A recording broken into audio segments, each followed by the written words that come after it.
La pauvre petite fille avait été abandonnée par ses parents et pour elle, il n'y avait plus aucun espoir. Jusqu'à ce qu'un millionnaire la trouve et change sa vie pour toujours. Camille Lefebvre n'a que 11 ans lorsque sa mère l'abandonne dans une gare en promettant de revenir. Elle ne reviendra jamais. Pendant 13 mois, la fillette survit dans les rues glacées de Paris, invisible, affamée, silencieuse. Elle dort dans des cartons, mange des restes de poubelle, évite les regards de pitié. Chaque jour est un combat contre le froid qui mord ses os et contre la question sans réponse. Pourquoi? Par une nuit de pluie violente, son corps finit par céder. Camille s'évanouit au milieu de la rue de Rivoli, trempée, victime d'hypothermie. Quelques minutes seulement séparent la vie de la mort. C'est alors que Théo Morel, un homme d'affaires millionnaire rentrant tard chez lui, aperçoit une forme sur l'asphalte détrempée. Il freine, il court sous la tempête. Il porte une enfant inconsciente jusqu'à l'hôpital. Il aurait pu continuer son chemin, mais il ne l'a pas fait. Quand Camille se réveille, elle ne parle pas. Elle ne fait pas confiance. Elle ne sourit pas. Théo décide de rester. Pas par obligation, mais parce que quelque chose dans cette fillette brisée reflète sa propre solitude masquée par le succès. Mais la vérité est plus sombre que quiconque ne l'imaginait. Camille n'a pas fui son foyer. Elle a été vendue. Sa mère, désespérée et manipulée par une escroc nommée Élise, croyait offrir à sa fille une vie meilleure. Lorsqu'elle a compris son erreur, il était déjà trop tard. La fillette avait disparu dans le labyrinthe urbain. À présent, Théo doit prendre une décision impossible. Rendre Camille à la mère qui l'a abandonnée, ou la protéger de la femme qu'il a perdue. Et Camille, déchirée entre la colère et l'amour, entre le trauma et l'espoir, doit choisir. Une enfant qui a failli mourir d'abandon, peut-elle apprendre à faire confiance à nouveau? Une histoire de seconde chance, de culpabilité, de rédemption. Et de comment parfois sauver quelqu'un est la seule façon de se sauver soi-même. La pluie qui a failli la tuer fut celle qui l'a ramenée à la vie. Paris en hiver n'a rien de la carte postale que les touristes imaginent. Sous les ciels gris de décembre, la ville se transforme en labyrinthe hostile pour ceux qui n'ont nulle part où aller. Les vitrines illuminées des galeries Lafayette contrastent cruellement avec les porches sombres où s'entassent les sans-abri, enveloppés dans des couvertures usées et des rêves depuis longtemps évanouis. Camille Lefebvre avait 11 ans lorsque sa vie bascula. Elle se souvenait encore de cette matinée glaciale de janvier, 13 mois auparavant, lorsque sa mère l'avait emmenée à la gare de Lyon. Elles avaient traversé le grand hall, sous la verrière majestueuse, entre les odeurs de café du pôle et les annonces métalliques des départs imminents. Sa mère portait son manteau beige élimé, celui avec le bouton manquant au col.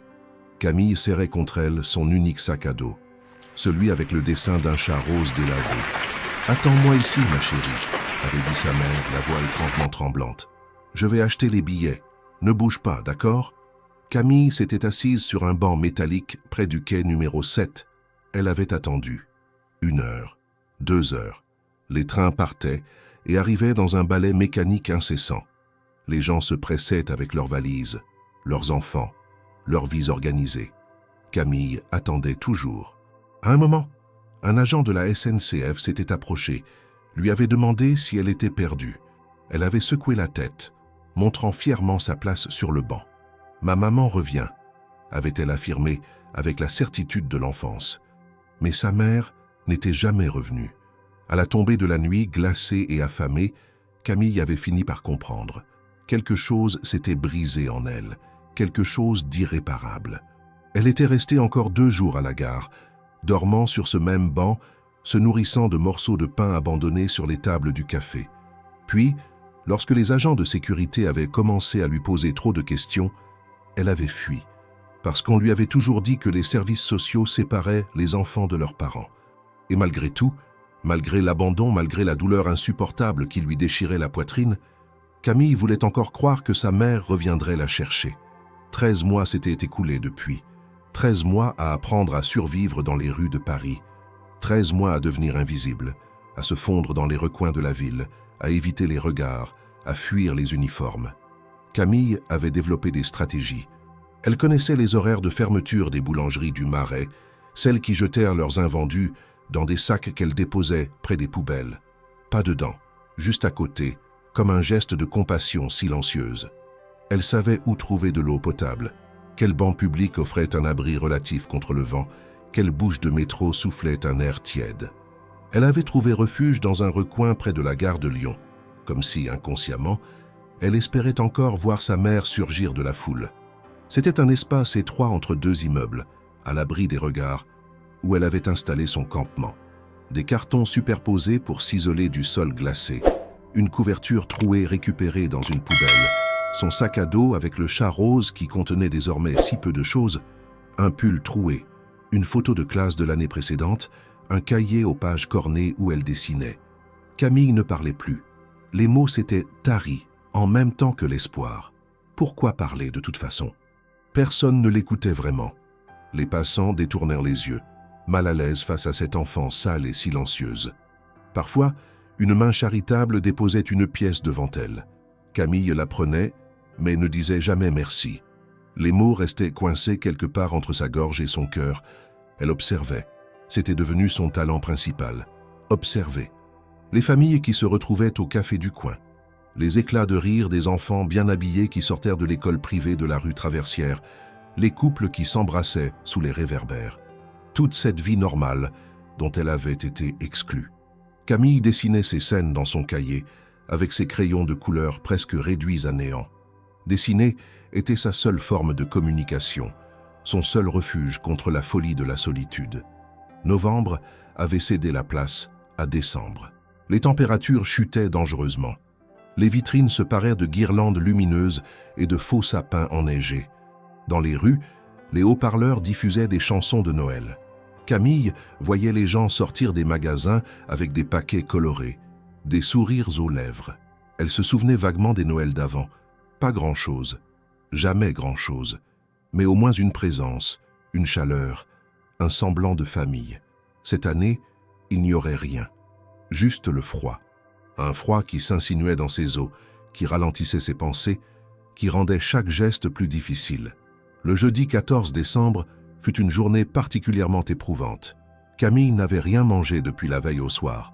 Un vieux croissant durci qu'elle avait trempé dans l'eau d'une fontaine publique pour pouvoir l'avaler. Son ventre criait famine, mais la faim n'était plus qu'une sensation familière, presque normale. Ce qui l'inquiétait davantage, c'était la toux qui ne la quittait plus depuis 3 jours. Une toux sèche, douloureuse, qui lui déchirait les poumons à chaque inspiration. Elle passa la journée à errer dans le quartier, cherchant un endroit où se réchauffer.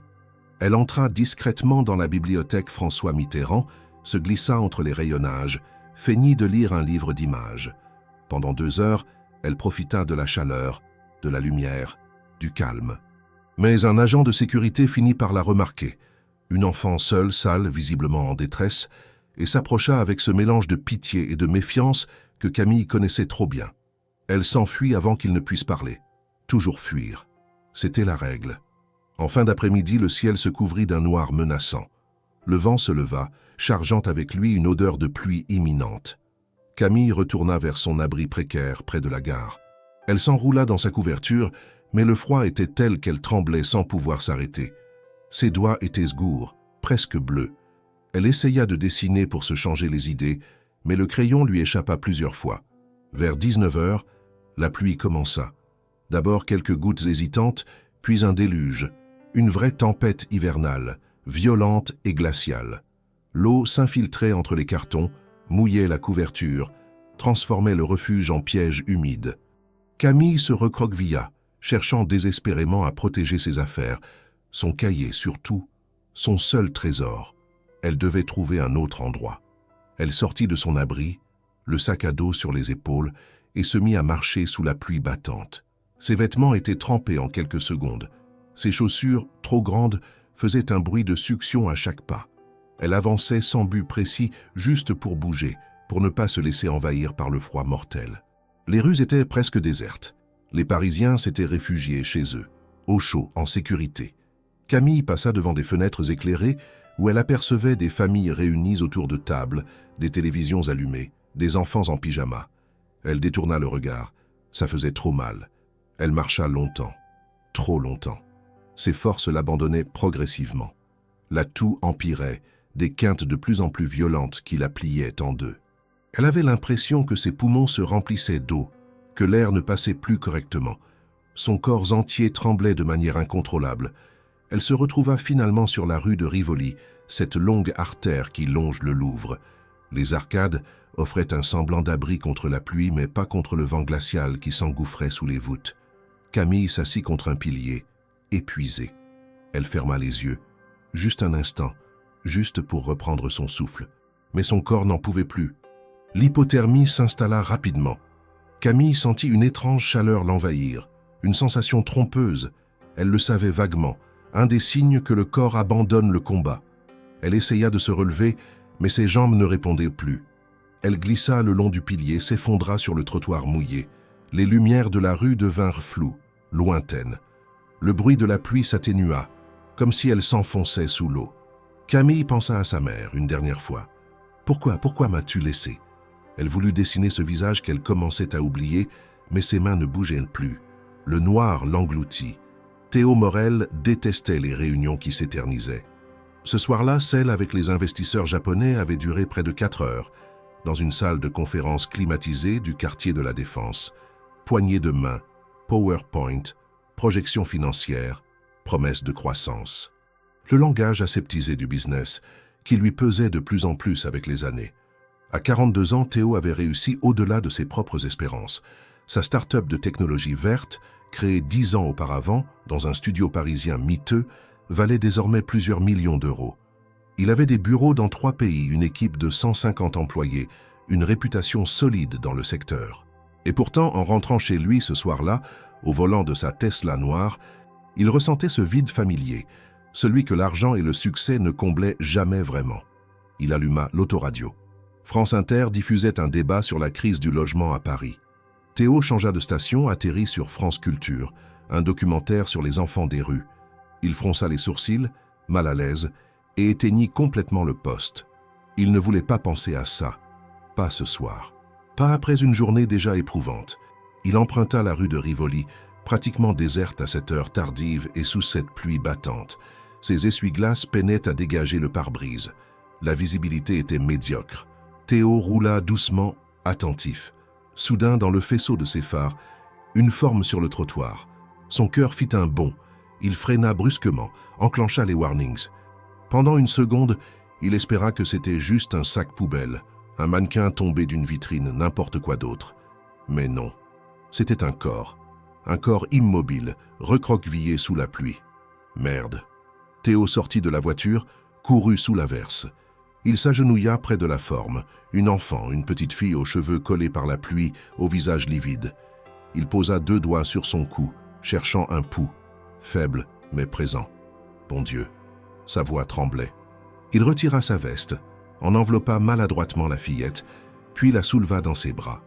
Elle était si légère, trop légère, un poids plume, comme si elle n'était plus cosse et chair froide. Il la porta jusqu'à sa voiture, l'installa délicatement sur le siège passager, mit le chauffage à fond. Ses mains tremblaient sur le volant. Son esprit cherchait frénétiquement l'hôpital le plus proche, l'Hôtel-Dieu, près de Notre-Dame. 5 minutes en temps normal, peut-être 3 s'il grillait quelques feux. Il démarra en trombe. La petite fille restait inerte, la tête ballottant contre l'appui-tête. Théo lui lança des regards inquiets tout en conduisant. « Tiens bon », murmura-t-il. « Tiens bon, petite. » Les rues défilaient. Théo ne pensait plus. Il agissait par pur instinct. Il klaxonna pour écarter une voiture trop lente, grilla un feu orange qui virait au rouge.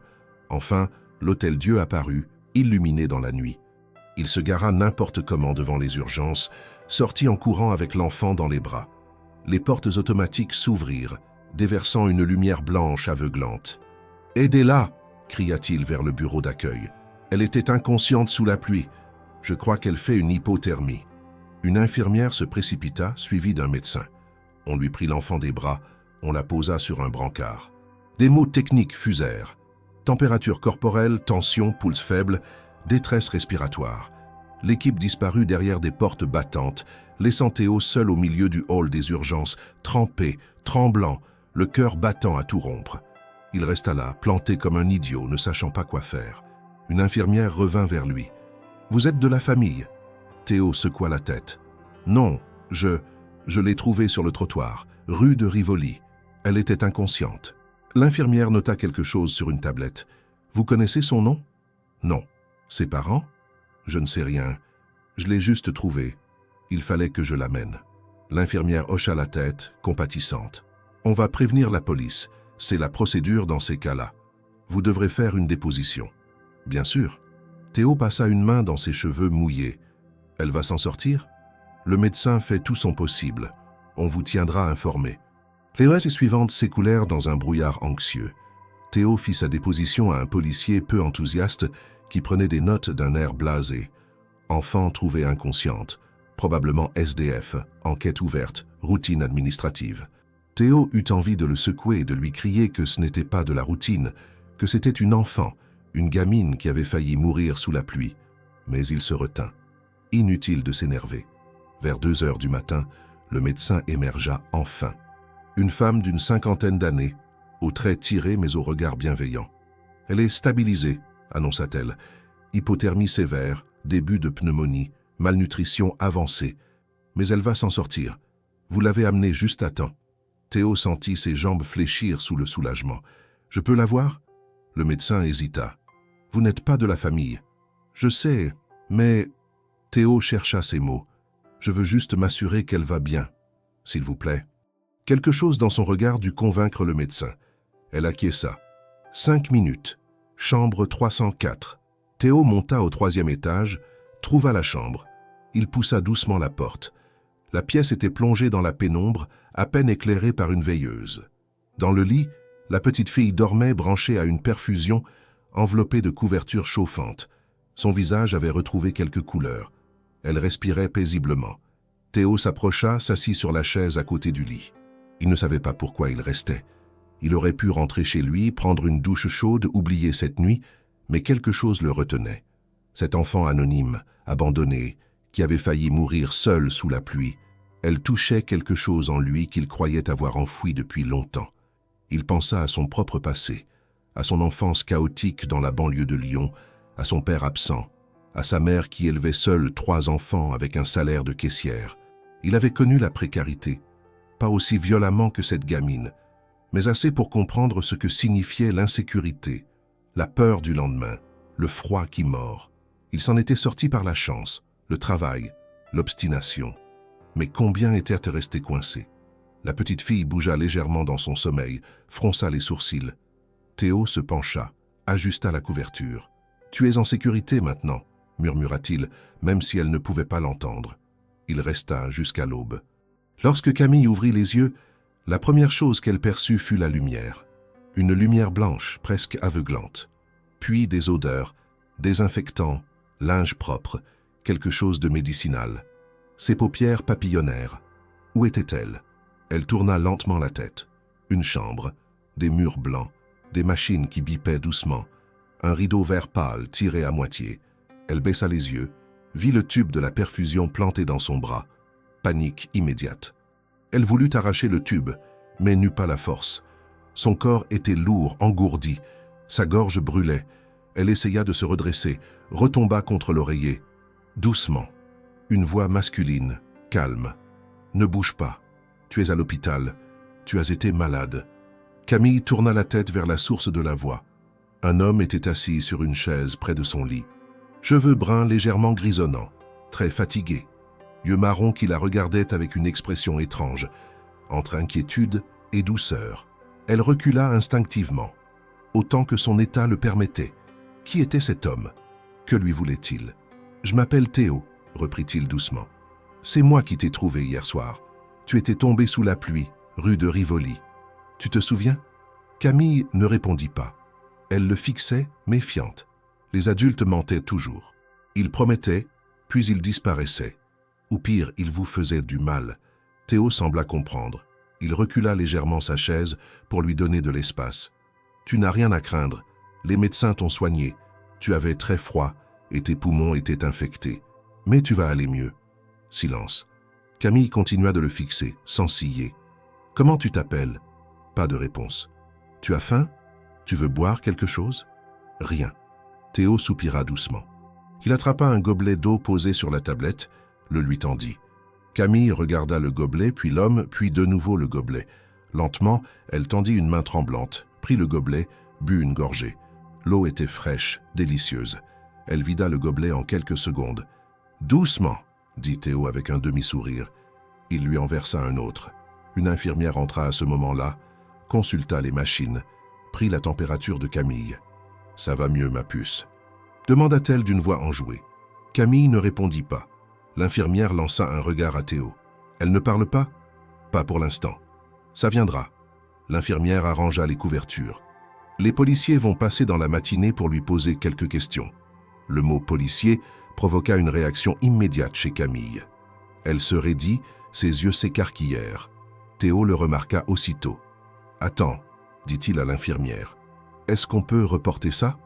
Elle vient de se réveiller, elle a besoin de repos. » Le protocole. « S'il te plaît, juste quelques heures. » L'infirmière hésita, puis acquiesça. « D'accord, mais pas plus tard que cet après-midi. » Elle sortit. Théo se retourna vers Camille. « Tu as peur de la police ?» Elle détourna le regard. Oui, elle avait peur. Peur qu'on la sépare, qu'on l'envoie dans un foyer, qu'on lui pose des questions auxquelles elle ne voulait pas répondre. Peur de tout. « Écoute, » reprit Théo après un moment. « Je ne sais pas ce qui t'est arrivé. Je ne sais pas pourquoi tu étais seul sous la pluie. Mais je veux que tu saches une chose. Personne ici ne te fera du mal. D'accord ?» Camille le regarda de nouveau. Quelque chose dans son regard lui disait qu'il était sincère. Mais la sincérité ne suffisait pas. Les promesses non plus. Les heures passèrent. Théo ne bougea pas de sa chaise. Il passa quelques coups de fil professionnel, répondit à des emails sur son téléphone, mais resta présent. Camille dormit par intermittence, se réveillant en sursaut à plusieurs reprises, comme si elle craignait que l'homme ait disparu. Mais non, il était toujours là. Vers midi, une psychologue vint la voir, une femme d'une quarantaine d'années, aux cheveux courts, au sourire patient. Elle essaya d'engager la conversation, posa des questions douces, sortit même des crayons et du papier pour l'encourager à dessiner. Camille resta muette.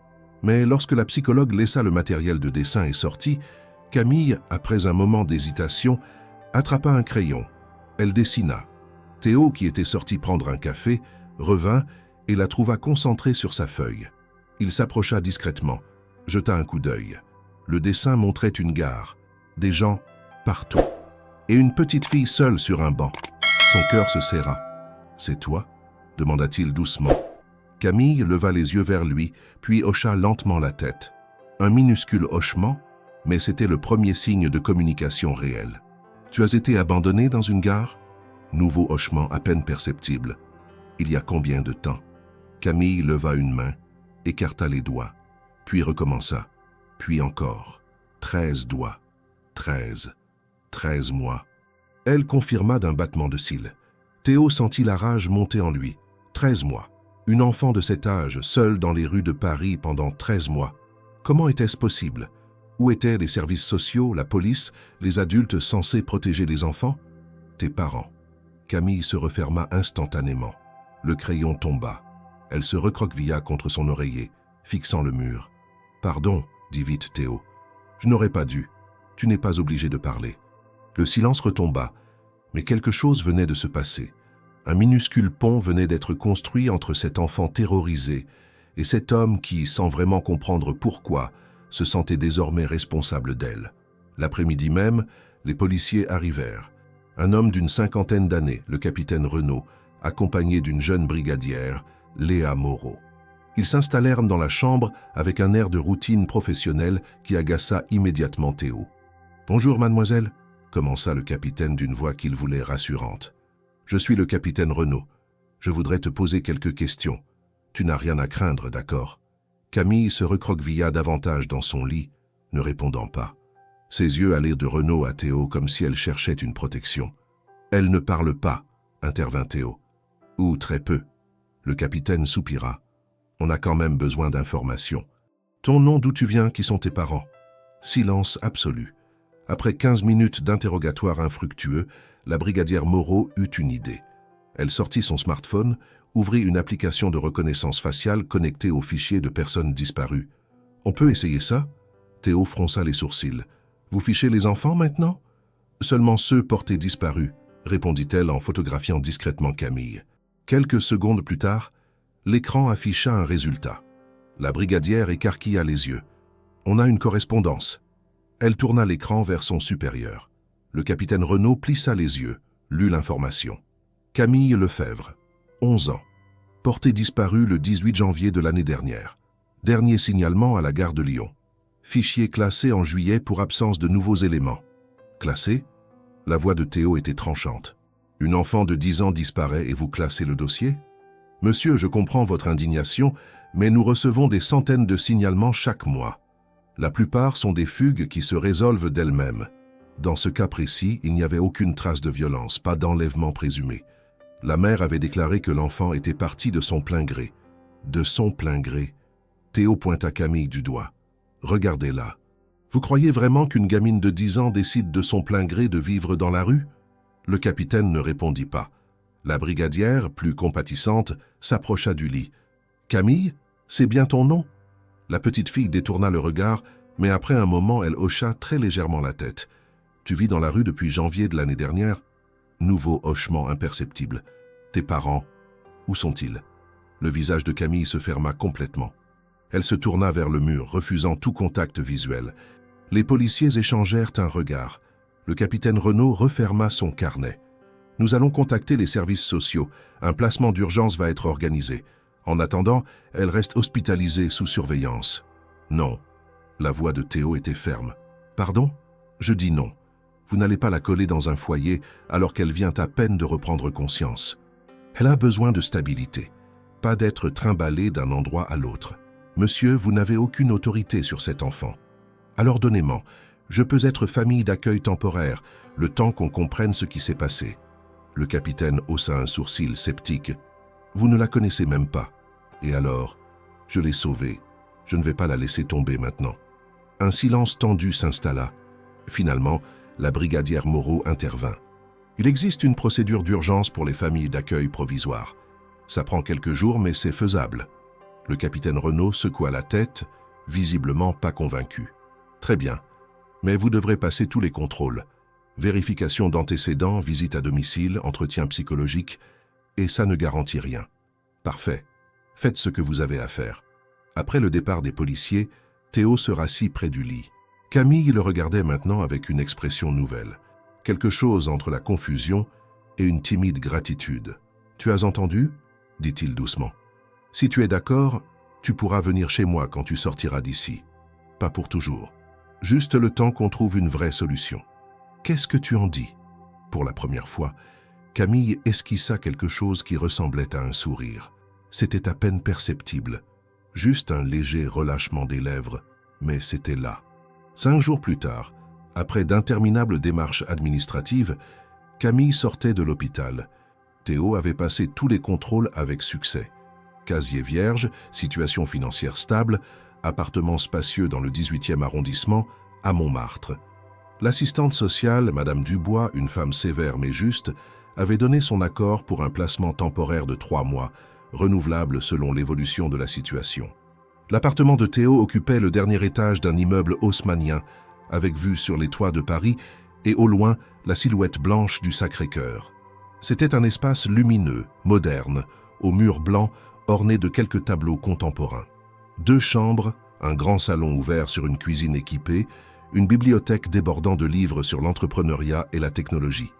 Lorsque Camille entra pour la première fois, elle s'arrêta sur le seuil, les yeux écarquillés.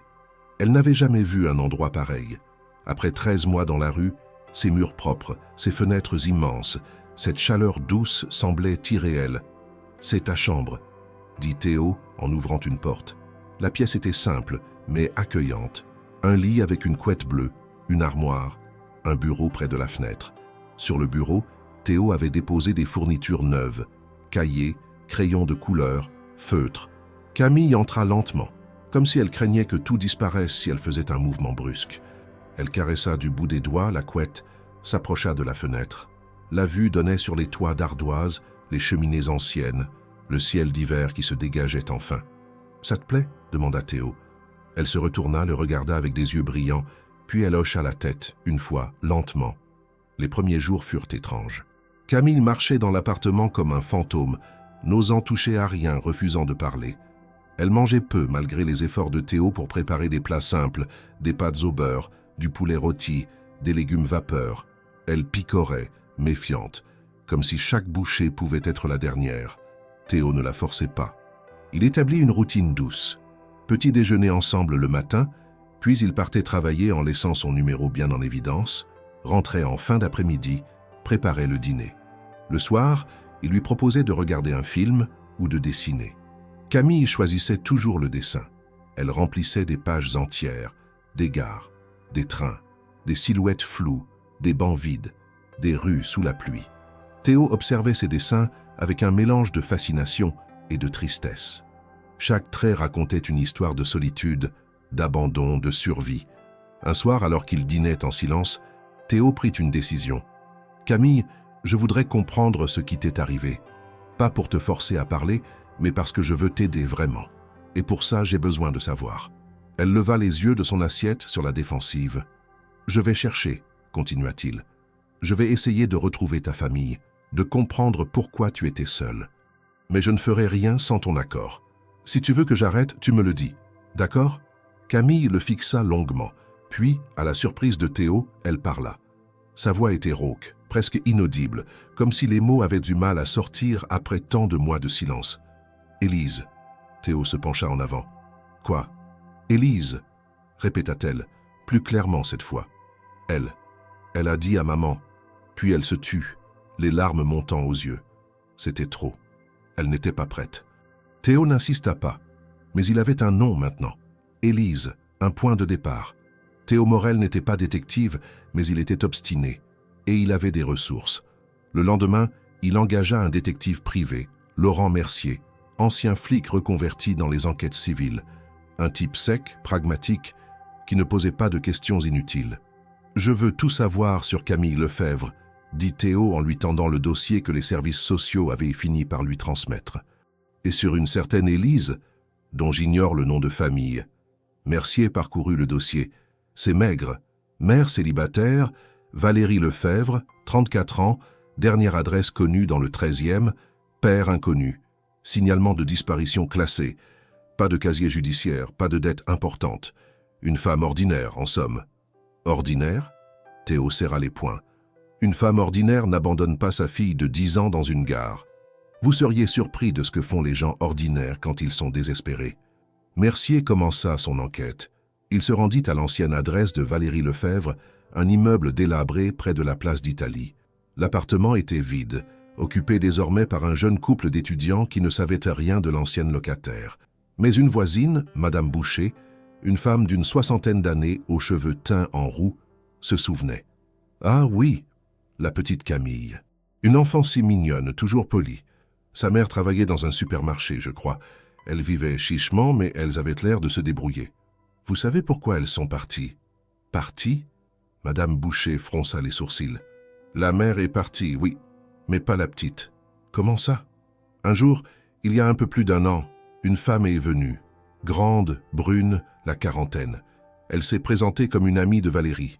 Elle a dit qu'elle allait aider avec la petite.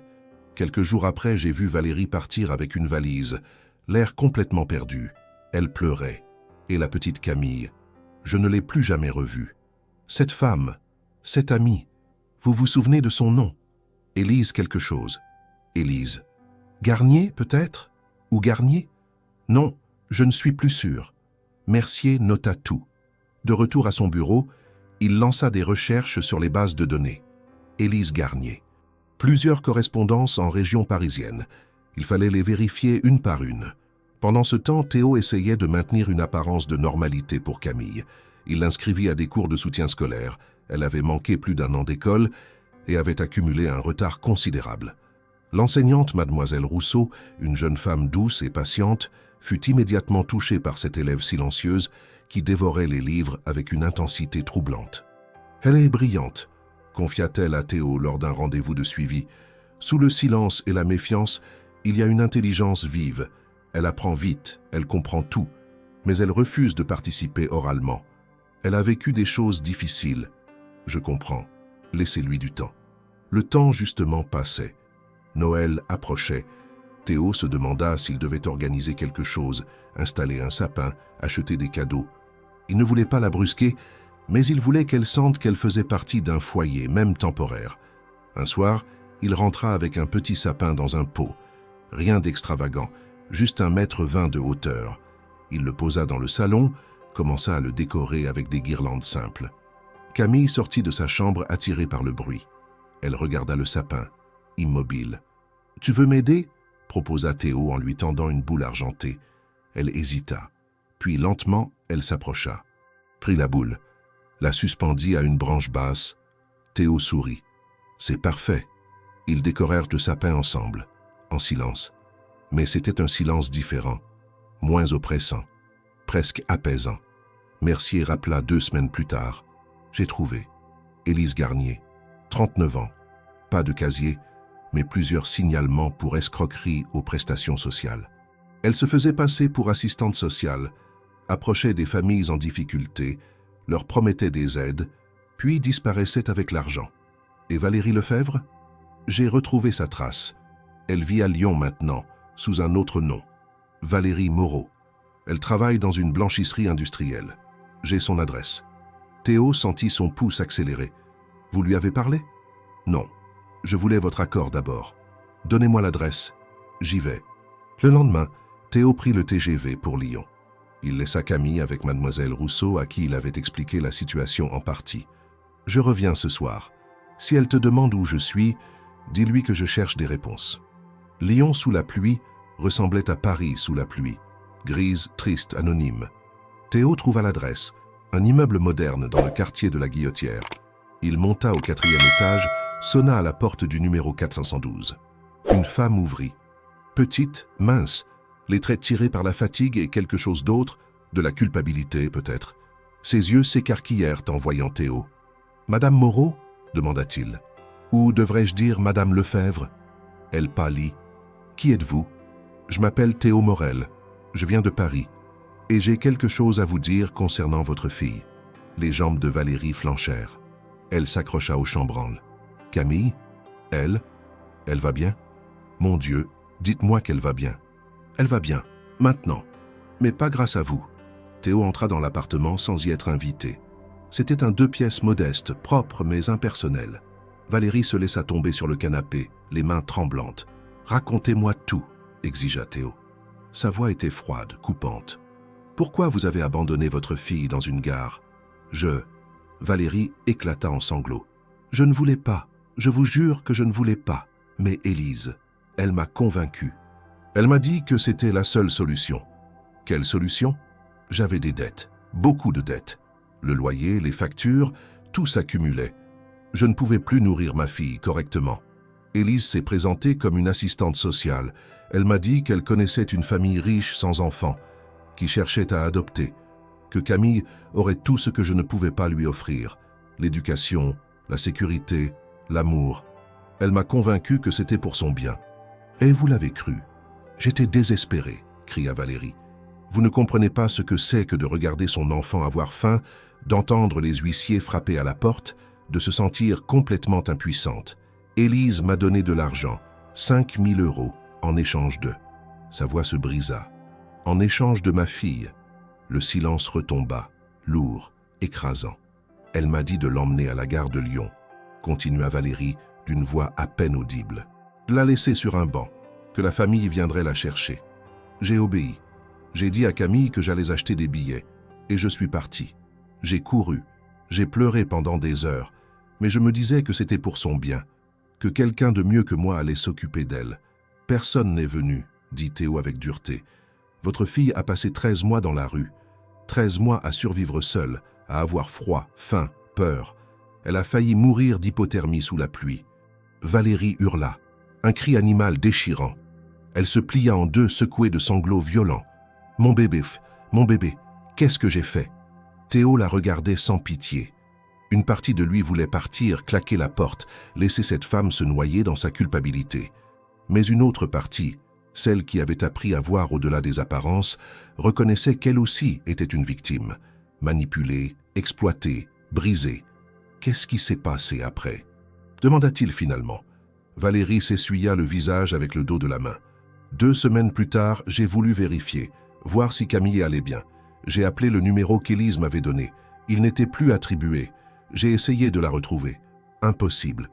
J'ai compris que j'avais été piégé, que ma fille... Elle ne put finir sa phrase. Vous ne l'avez pas cherchée. Si, j'ai appelé tous les foyers, tous les hôpitaux. J'ai signalé sa disparition à la police. Mais ils m'ont dit qu'elle était en fuite, qu'elle reviendrait peut-être d'elle-même. Puis le dossier a été classé. J'ai quitté Paris. Je ne pouvais plus rester là-bas. Partout me rappelait elle. Vous vous êtes enfui, comme vous vous êtes enfui de la gare. Oui. Valérie le regardait maintenant droit dans les yeux. Je suis une lâche. Je suis la pire mère du monde. Je mérite tout ce qui m'arrive. Mais dites-moi qu'elle va bien, s'il vous plaît. Théo soupira. Elle survit. Elle ne parle presque pas. Elle dessine des gares et des trains en boucle. Elle fait des cauchemars toutes les nuits. Mais physiquement, elle va bien. Je m'occupe d'elle. Merci. Les larmes coulaient de nouveau sur le visage de Valérie. Merci de l'avoir sauvée. Merci d'être l'homme que je n'ai pas su être. Théo se leva. Je ne suis pas venu pour vos remerciements. Je suis venu pour comprendre. Et maintenant que je comprends, est-ce que je peux la voir? La question resta suspendue dans l'air. Théo ne répondit pas tout de suite. Avait-il le droit de refuser? Avait-il le droit de forcer Camille à revoir cette femme? C'est à elle de décider, dit-il finalement. Si elle veut vous voir, je vous contacterai. Sinon, je la perdrai pour toujours. Valérie hocha la tête, résignée. Je comprends. Avant de partir, Théo se retourna. Une dernière chose. Élise Garnier. Vous savez où elle est? Non. Mais elle traînait souvent dans le 13e, près de la Bibliothèque nationale. Elle repérait ses victimes là-bas. Théo rentra à Paris le soir même, l'esprit en tumulte. Comment annoncer ça à Camille? Devait-il seulement lui dire? Lorsqu'il ouvrit la porte de l'appartement, il trouva Camille assise à la table de la cuisine, dessinant. Mademoiselle Rousseau était partie depuis longtemps. La petite fille leva les yeux vers lui, inquiète. « Excuse-moi d'être rentrée tard », dit Théo en posant sa veste. « Comment s'est passée ta journée ?» Camille ne répondit pas, mais elle poussa vers lui un dessin. C'était un train qui partait, et sur le quai, 2 silhouettes, une grande et une petite, se tenant la main. Le cœur de Théo se serra. « Tu veux savoir où j'étais ?» Elle hocha la tête. « J'étais à Lyon, j'ai rencontré quelqu'un. » Les yeux de Camille s'écarquillèrent. Elle comprit avant même qu'il ne dise un mot. « Ta maman. » La réaction fut immédiate. Camille se leva brusquement. Le dessin tomba par terre. Son visage se ferma, ses poings se serrèrent. Elle reculait, jusqu'à ce que son dos touche le mur. « Attends, » dit Théo en s'approchant doucement. « Écoute-moi. » Elle secoua violemment la tête, les larmes jaillissant de ses yeux.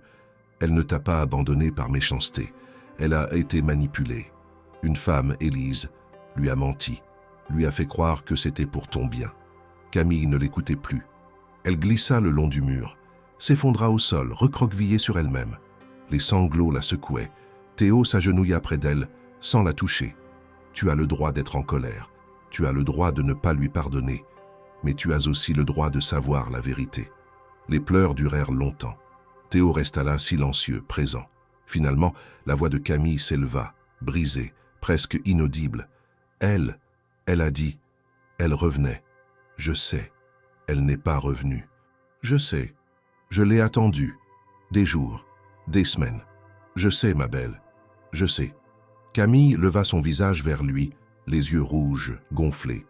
Elle m'a vendu? Théo ne voulait pas mentir. Oui, mais elle pensait te donner une chance d'avoir une meilleure vie. Elle s'est trompée, terriblement trompée. Je ne veux pas la voir. D'accord, tu n'es pas obligé.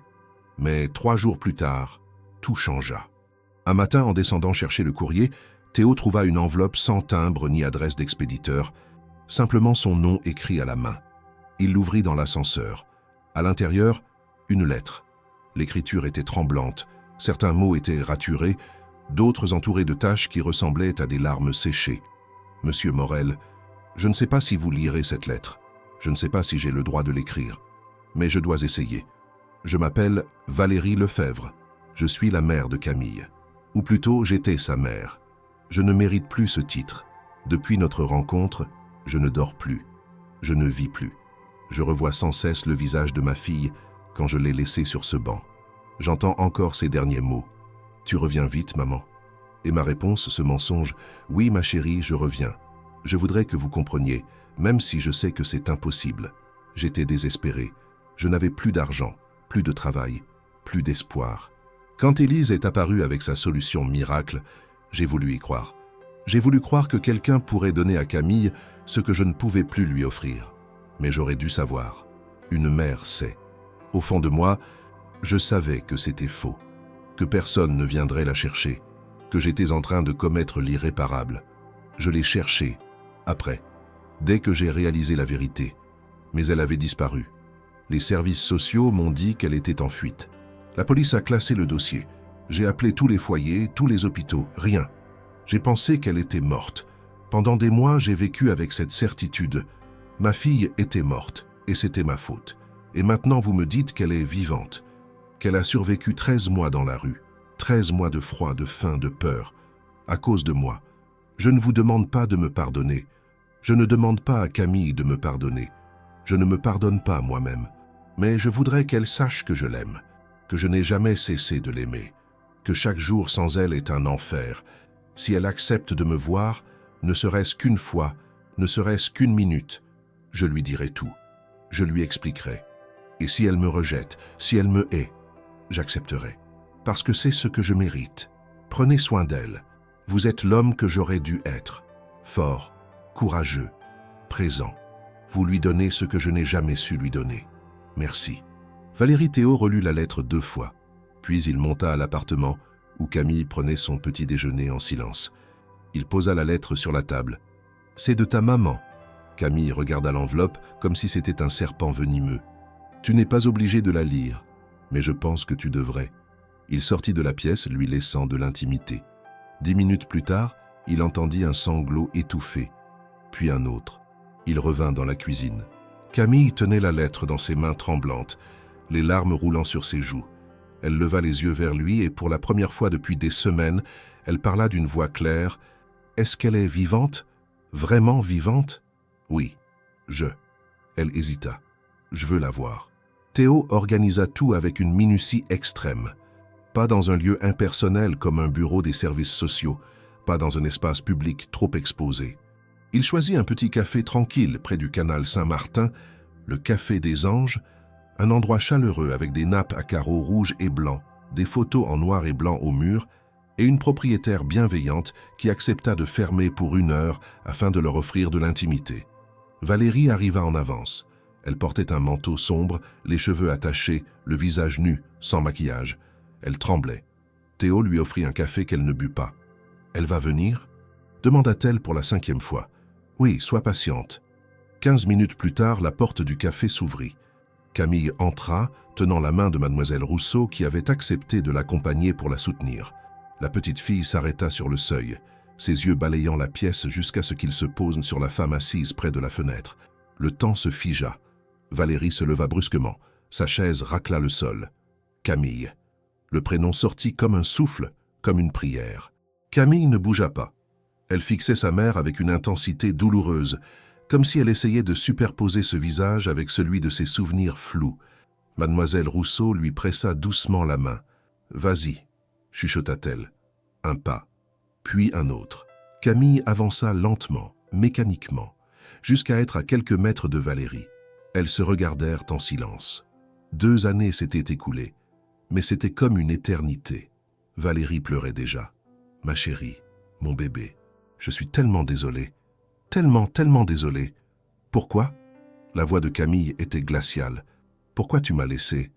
Parce que j'ai été faible, parce que j'ai écouté une menteuse, parce que je pensais que tu serais mieux sans moi. Tu m'as dit que tu revenais. Je sais. Tu as menti. Je sais. Je t'ai attendu. Des jours, des semaines. » La voix de Camille montait, tremblait. J'avais froid, j'avais faim, j'avais peur, et tu n'étais pas là. Je sais. Valérie s'effondra, les genoux heurtant le sol. Je sais et je ne me le pardonnerai jamais. Si je pouvais revenir en arrière, si je pouvais changer ce que j'ai fait. Mais tu ne peux pas.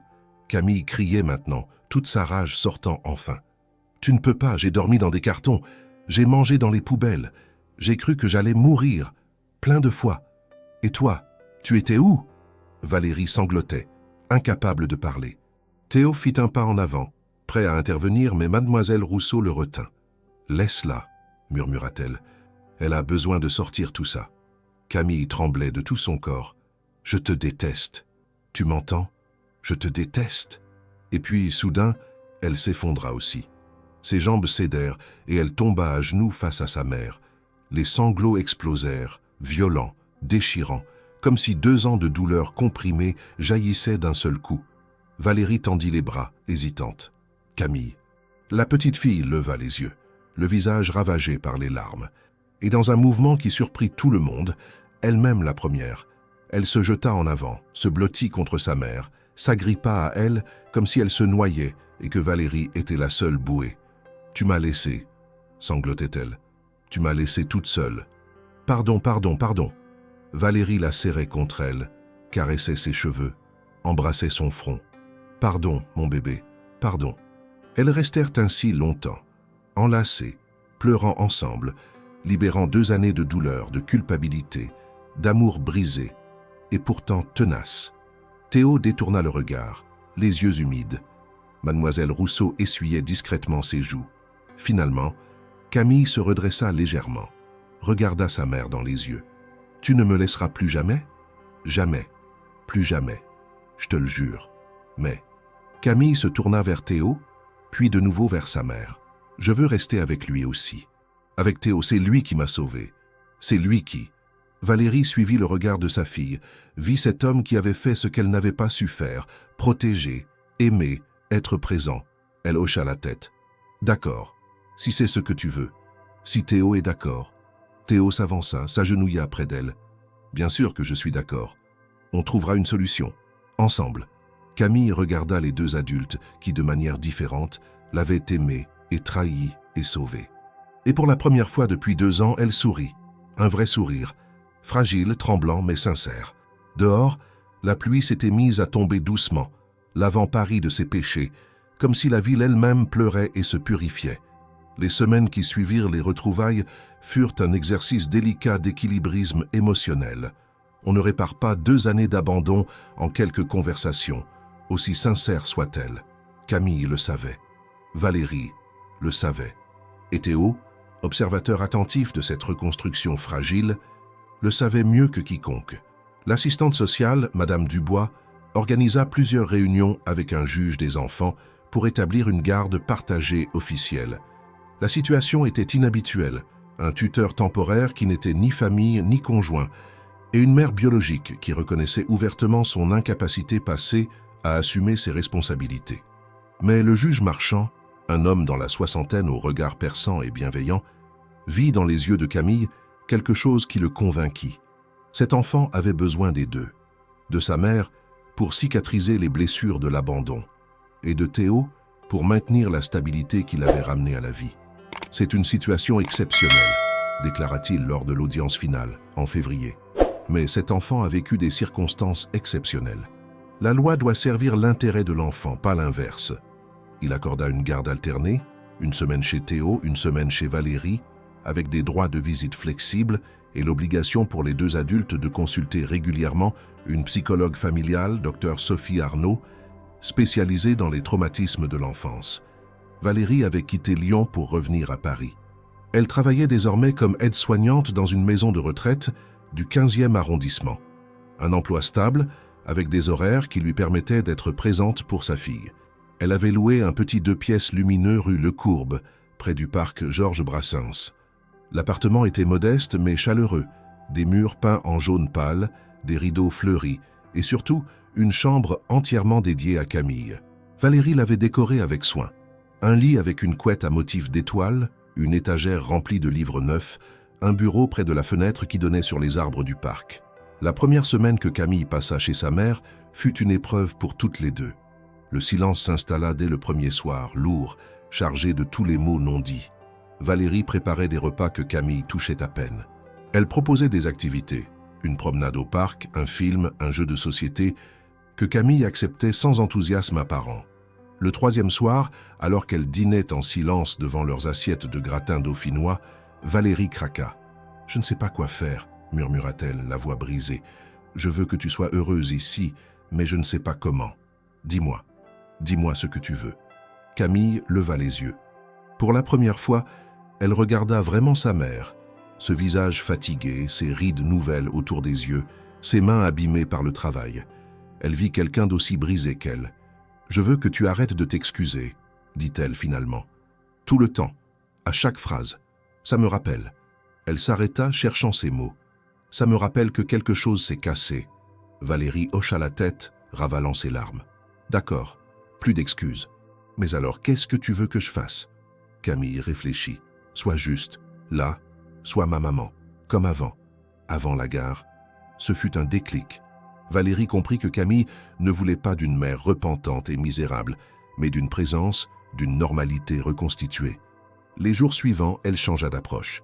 Elle arrêta de marcher sur des œufs, de peser chaque mot, de guetter la moindre réaction. Elle redevint simplement une mère, imparfaite, fatiguée, mais présente. Elle parlait de sa journée au travail, racontait des anecdotes amusantes sur les résidents de la maison de retraite, demandait à Camille de l'aider à préparer le dîner. Petit à petit, Camille s'ouvrit. Elle ne racontait pas encore tout. Les 13 mois dans la rue restaient un territoire verrouillé, mais elle parlait de ses cours avec mademoiselle Rousseau, des livres qu'elle lisait, des dessins qu'elle créait. Elle posait aussi des questions. « Tu te souviens de mon anniversaire quand j'avais 7 ans? C'était comment quand j'étais bébé? Tu m'aimais, même quand tu n'avais pas d'argent ?» Ces questions brisèrent le cœur de Valérie, mais elle y répondait avec honnêteté. « Oui, je t'aimais. Je t'ai toujours aimé. L'amour n'a jamais manqué, c'est le courage qui a manqué. » En mars, après des mois de préparation, Camille fit sa rentrée officielle au collège Jean Moulin, un établissement public du 14e arrondissement. Théo et Valérie l'accompagnèrent ensemble pour cette première journée, signe visible de leur alliance pour le bien-être de la fillette. Camille était terrifiée. 2 ans sans école, 2 ans à éviter les interactions sociales, et soudain elle devait s'asseoir dans une salle de classe avec 28 autres enfants de son âge, parler, participer, exister parmi les autres. « Tu n'es pas obligé de tout raconter », lui avait dit Théo la veille. « Si quelqu'un te demande où tu étais, tu peux juste dire que tu as déménagé. » Mais les enfants sentent toujours quand quelque chose cloche. Dès le premier jour, Camille fut l'objet d'une curiosité intense. Elle était trop mince, trop silencieuse, trop différente. À la récréation, un groupe de filles l'entoura. « T'étais où avant ?» demanda Chloé, une grande blonde déléguée de classe. « J'ai déménagé », répondit Camille d'une voix à peine audible. « De quelle ville ?»« De Paris. »« Mais on est à Paris. » Camille se figea, ne sachant quoi répondre. Heureusement, un garçon intervint. Lucas, un grand brun aux lunettes rondes, qui avait l'air aussi mal à l'aise en société que Camille. « Laissez-la tranquille. Elle n'est pas obligée de tout raconter. » Il se tourna vers Camille. « Tu veux qu'on aille à la bibliothèque? C'est calme là-bas. » Camille lui jeta un regard reconnaissant et le suivit. Ce fut le début d'une amitié inattendue. Lucas était un garçon solitaire, passionné de sciences et de bandes dessinées, qui préférait les livres au terrain de sport. Lui aussi portait un poids invisible, un père alcoolique, une mère dépressive. Il reconnut chez Camille une âme sœur. « Tu n'es pas obligé de parler, » lui dit-il un jour, alors qu'il lisait côte à côte à la bibliothèque. « Moi non plus, je ne raconte pas tout. On a tous nos trucs. » Les semaines passèrent. Camille s'adaptait progressivement. Ses notes étaient excellentes. 2 ans de retard, mais une intelligence vive et une soif d'apprendre qui impressionnèrent ses professeurs. En français, elle rédigeait des textes d'une maturité troublante.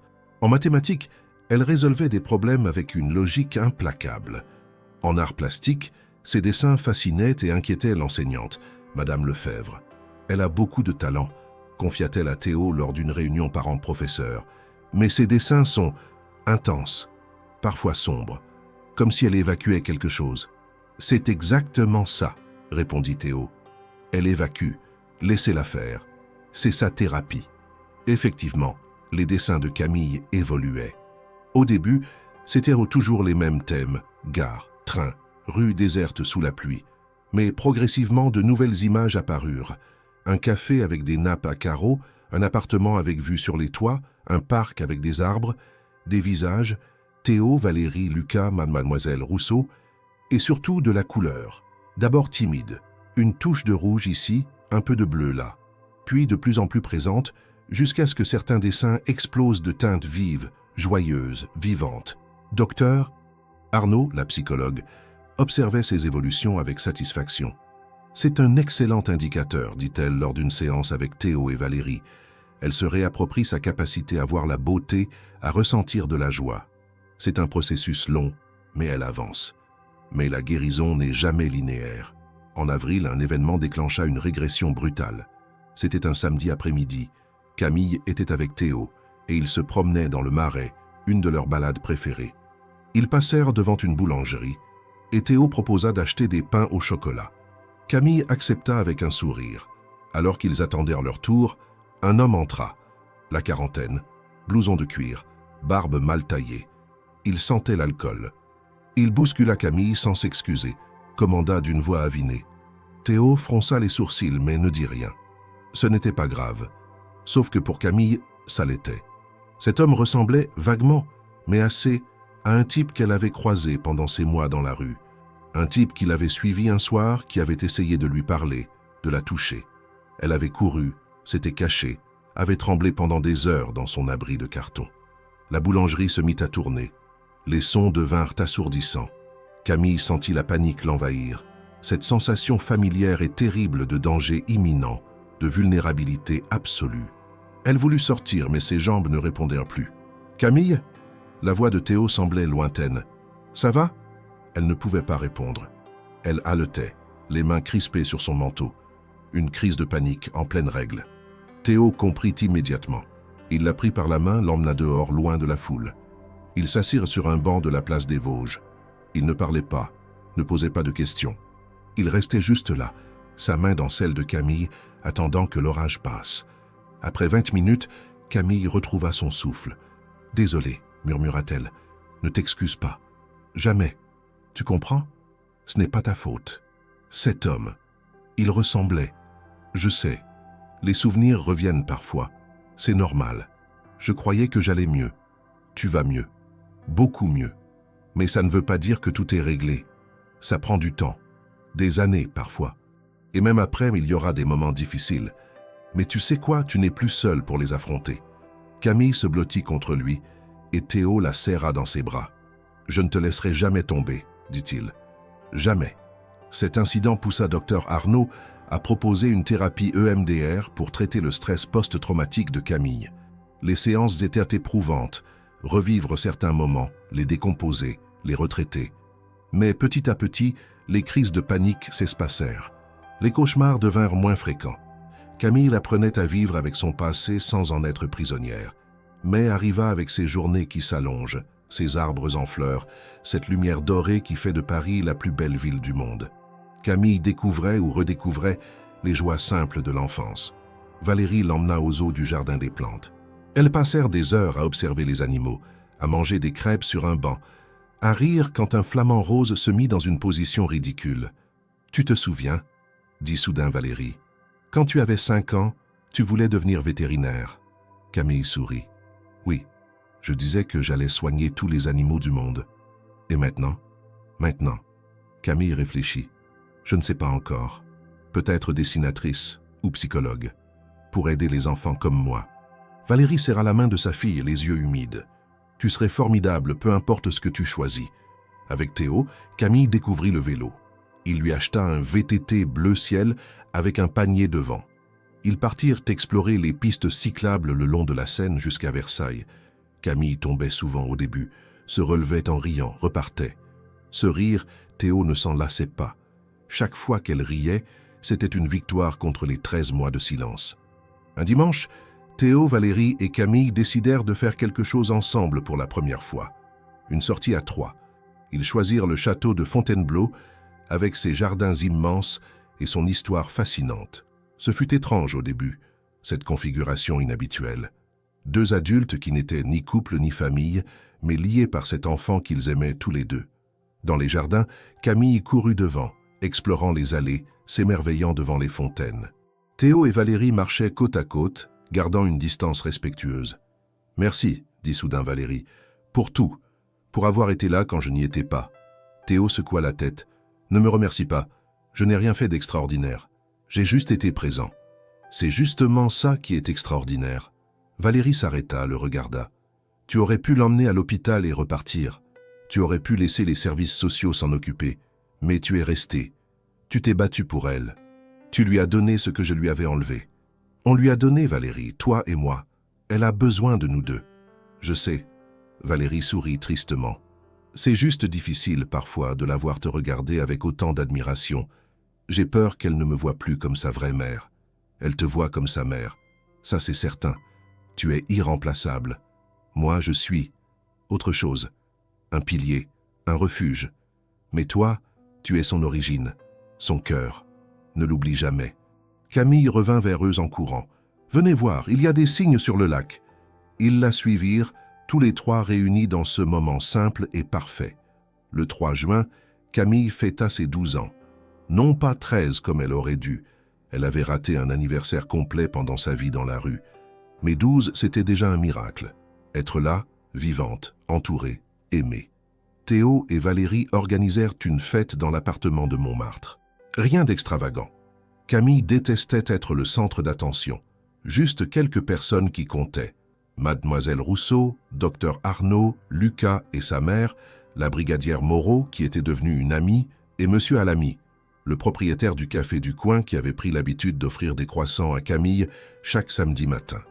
L'appartement était décoré avec goût, des guirlandes colorées, des ballons pastels, une banderole « Joyeux anniversaire Camille » accrochée au-dessus de la table. Sur cette table, un gâteau au chocolat fait maison par Valérie, la spécialité qu'elle préparait autrefois pour les anniversaires. Quand Camille souffla ses bougies, entourée de tous ses visages souriants, elle réalisa quelque chose de fondamental. Elle avait une famille, pas conventionnelle, pas parfaite, mais réelle. Ces gens l'aimaient, ces gens voulaient son bonheur. Les cadeaux furent ouverts, des livres, des fournitures de dessin, des vêtements. Lucas lui offrit une bande dessinée signée par son auteur préféré. Mademoiselle Rousseau, un carnet en cuir pour écrire ses pensées. Docteur Arnaud, une boîte de pastels professionnels. Puis Valérie tendit une petite boîte enveloppée dans du papier argenté. « C'est quelque chose que je gardais depuis longtemps, » dit-elle doucement. J'attendais le bon moment. Camille ouvrit la boîte. À l'intérieur, un pendentif en argent en forme de petite étoile. « C'était à ma grand-mère, » expliqua Valérie. « Elle me l'a donné quand j'avais ton âge. Elle disait que chaque personne est une étoile, et que même dans la nuit la plus noire, les étoiles continuent de briller. » Camille passa le pendentif autour de son cou, émue. « Merci, maman. » Ce mot « maman » dit avec naturel sans hésitation, fit fondre Valérie en larmes de joie. Théo attendit que les invités soient partis pour donner son cadeau. Il tendit à Camille une grande enveloppe Kraft. « C'est quoi ?»« Ouvre. » À l'intérieur des documents officiels. Camille fronça les sourcils, ne comprenant pas. Théo s'agenouilla pour être à sa hauteur. « J'ai déposé une demande pour devenir officiellement ton tuteur permanent. Avec l'accord de ta maman, évidemment. Ça ne change rien légalement. Tu resteras en garde partagée. Mais symboliquement. Je voulais que tu saches que ce n'est pas temporaire, que je suis là pour toujours. » Camille le fixa, les yeux brillants. Puis elle se jeta dans ses bras. « Tu es comme un papa, » murmura-t-elle. « Un papa que j'ai choisi. »« Et toi ?» répondit Théo d'une voix étranglée. « Tu es comme une fille que la vie m'a offerte. » Les semaines suivantes furent paisibles, marquées par une routine apaisante. École, devoirs, dîners en famille, dessins, lectures, promenades. Camille s'épanouissait. Ses notes étaient excellentes. Elle avait même rejoint le club d'art plastique du collège où elle créait des œuvres de plus en plus ambitieuses. Mais elle travaillait aussi sur un projet secret. Chaque soir, enfermée dans sa chambre, elle assemblait quelque chose. Des photos, des dessins, des mots écrits dans son écriture maladroite mais sincère. À la fin juin, un soir où elle était chez Théo, elle frappa à la porte de son bureau. « Je peux entrer ?» Toujours. Elle s'assit en face de lui, posant sur le bureau un objet enveloppé dans du tissu rouge. « C'est pour toi. »« Pour moi ? Mais ce n'est pas mon anniversaire. »« Je sais. C'est juste pour dire merci. » Théo déballa délicatement le tissu. À l'intérieur, un album photo fait main. La couverture était décorée de dessins, des étoiles, un toit de Paris, un cœur. Il ouvrit la première page. C'était un dessin de la rue de Rivoli sous la pluie, avec une silhouette effondrée sur le trottoir. En dessous, Camille avait écrit « 14 décembre, le jour où tout a changé ». Page suivante, l'hôpital. Théo assis sur une chaise près d'un lit. « Tu es resté. » Puis l'appartement de Montmartre. « Tu m'as donné un chez-moi. » Le café près du canal Saint-Martin. « Tu m'as aidé à retrouver maman. » L'école. « Tu m'as redonné un avenir. Chaque page racontait un moment, une étape de leur histoire commune. Des photos prises avec le téléphone de Théo, des tickets de cinéma collés, des dessins de plus en plus colorés montrant l'évolution de Camille. Sur l'avant-dernière page, une photo d'eux deux sur les toits de Montmartre, Théo passant un bras protecteur autour des épaules de Camille. Elle souriait à l'objectif, un vrai sourire, lumineux. Et sur la dernière page, écrit en lettres soignées, une phrase qui brisa et répara le cœur de Théo en même temps. « Tu ne m'as pas trouvé sur l'asphalte, tu m'as relevé pour vivre. » Théo referma l'album, les yeux embués. Il ne trouvait pas les mots. Il regarda Camille, cet enfant qui avait survécu à l'impensable, qui s'était reconstruite pierre par pierre, qui avait choisi de vivre malgré tout. « Merci », dit-il finalement, sa voix à peine audible. « Merci de m'avoir laissé faire partie de ta vie. » Camille sourit. « Merci de m'avoir sauvé. » « Non. » Théo secoua la tête. « C'est toi qui t'es sauvé. Moi, j'étais juste là, au bon moment. » 1 an après le sauvetage, en décembre suivant, il se mit à pleuvoir. Une de ces pluies parisiennes d'hiver, froides et persistantes. Camille était chez Valérie, et elle regardait un film quand le bruit de l'averse contre les vitres se fit entendre. Valérie jeta un coup d'œil inquiet à sa fille, craignant une réaction traumatique. Mais Camille se contenta de regarder par la fenêtre pensive. « Ça va ?» demanda doucement Valérie. « Oui. » Camille se tourna vers elle. « C'est bizarre, tu sais. Avant, j'avais peur de la pluie. Elle me rappelait la nuit où j'ai failli mourir, mais maintenant, elle me rappelle aussi que je suis vivante, que je suis au chaud, que je suis chez moi. » Valérie sentit les larmes monter. « Ma chérie. » Et puis, continua Camille avec un petit sourire, « sans cette pluie, Théo ne m'aurait peut-être pas vu. Alors peut-être que la pluie n'est pas si méchante, finalement. » Plus tard, ce soir-là, Camille appela Théo. « Salut. Salut, ma belle. Ça va ?»« Oui, il pleut. Je sais. Tu veux que je vienne te chercher ?»« Non, tout va bien. Je voulais juste te dire. » Elle hésita. « Je voulais juste te dire que je t'aime, comme on aime quelqu'un qui nous a sauvé la vie. Et plus que ça, même. » À l'autre bout du fil, Théo dut s'asseoir. « Moi aussi, je t'aime, Camille. Plus que tu ne pourras jamais l'imaginer. Et j'aime maman aussi, différemment, mais je l'aime. Je sais. Et c'est bien comme ça. On peut aimer plusieurs personnes, de différentes façons. L'amour n'a pas de limite. » « D'accord. » Camille sourit, même si Théo ne pouvait pas la voir. « À demain. À demain, princesse. » Juin, 2 ans après ces événements.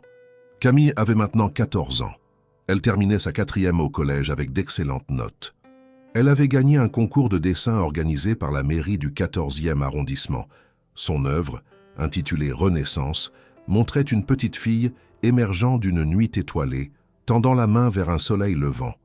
Elle avait des amis, une vraie bande, Lucas bien sûr, mais aussi Clara et Inès, 2 filles de sa classe avec qui elle passait des heures à discuter de livres, de musique, de rêves d'avenir.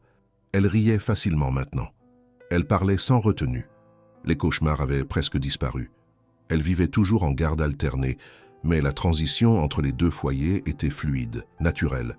Chez Valérie, c'était la chaleur simple, les dîners faits maison, les discussions jusqu'à tard le soir, les secrets de filles. Chez Théo, c'était la stimulation intellectuelle, les débats sur l'actualité, les films documentaires, les balades culturelles dans Paris. Théo s'était remis en couple, une femme douce et intelligente, Mathilde, qui travaillait dans l'édition et adorait Camille. Valérie, elle, avait rencontré quelqu'un aussi, un infirmier de l'hôpital, Pierre, qui acceptait avec bienveillance cette famille recomposée complexe. Un dimanche de juin, ils organisèrent un grand pique-nique au parc des Buttes-Chaumont. Théo et Mathilde, Valérie et Pierre, Camille et Lucas, qui étaient devenus un peu plus qu'un ami, même si personne n'en parlait ouvertement, Mademoiselle Rousseau, Docteur Arnaud, une tribu improbable, née des cendres d'un drame. Camille s'éloigna un moment du groupe, monta jusqu'au temple de la Sibylle qui domine le parc. De là-haut, elle voyait tout Paris s'étendre sous le ciel bleu. Elle pensa à cette nuit, 3 ans auparavant, où elle s'était effondrée sous la pluie, convaincue que sa vie était terminée. Elle pensa à la petite fille de 11 ans qu'elle était, brisée, silencieuse, invisible. Et elle réalisa combien de chemins elle avait parcouru. Théo la rejoignit. « Tu vas bien ?»« Oui, » elle sourit. « Je pensais juste à avant, à tout ce qui s'est passé. Des regrets ?» Non? Enfin, si, plein, mais aussi. Elle chercha ses mots. Je crois que tout ça m'a rendue plus forte, plus consciente. Et surtout, ça m'a appris quelque chose d'important. Quoi donc? Que même quand on tombe très bas, même quand on croit que c'est fini, il y a toujours une chance. Il suffit parfois d'une personne qui s'arrête sous la pluie, d'une main tendue, d'un choix de rester. Théo passa un bras autour de ses épaules. Tu es une leçon de résilience, tu sais ça? Peut-être. Ou alors je suis juste une fille qui a eu beaucoup de chance, d'avoir été trouvée par toi, d'avoir retrouvé maman, d'avoir eu les bonnes personnes autour. La chance n'explique pas tout, il faut aussi vouloir s'en sortir. Et toi, tu l'as voulu. Camille regarda l'horizon, pensive. Un jour, je raconterai mon histoire. Pas maintenant, je ne suis pas prête. Mais un jour, pour que d'autres enfants comme moi sachent qu'il y a toujours de l'espoir, qu'on peut se reconstruire, qu'on n'est jamais vraiment seul, même quand on le croit. Tu seras une magnifique conteuse. Ils redescendirent vers le groupe. Valérie les vit arriver et leur fit signe, un sourire radieux sur le visage. Camille courut vers elle, se jeta dans ses bras. « Je t'aime, maman. Je t'aime aussi, mon trésor. Pour toujours. » Cette nuit-là, dans sa chambre chez Théo, Camille ouvrit son cahier de dessin. Elle contempla les pages anciennes, celles des gares, des rues sombres, des silhouettes abandonnées. Puis les pages récentes, explosion de couleurs, visages souriants, paysages lumineux. Sur une page vierge, elle commença un nouveau dessin. Une petite fille allongée sous la pluie, un homme qui s'agenouille près d'elle, et au-dessus, dans un ciel qui se dégage, un arc-en-ciel. En bas de la page, elle écrivit « Parfois, la tempête ne vient pas pour te détruire. Elle vient pour te laver de ce qui te faisait mal et te préparer à une nouvelle vie. » Elle sourit, referma le cahier, éteignit la lumière. Dehors, Paris scintillait sous les étoiles. Et quelque part dans cette ville immense, des milliers d'histoires se déroulaient, certaines tragiques, d'autres heureuses, la plupart entre les deux. Mais celle de Camille Lefèvre, la petite fille abandonnée sous la pluie et relevée par un millionario au grand cœur, celle-là était devenue une histoire d'espoir. Et c'était largement suffisant.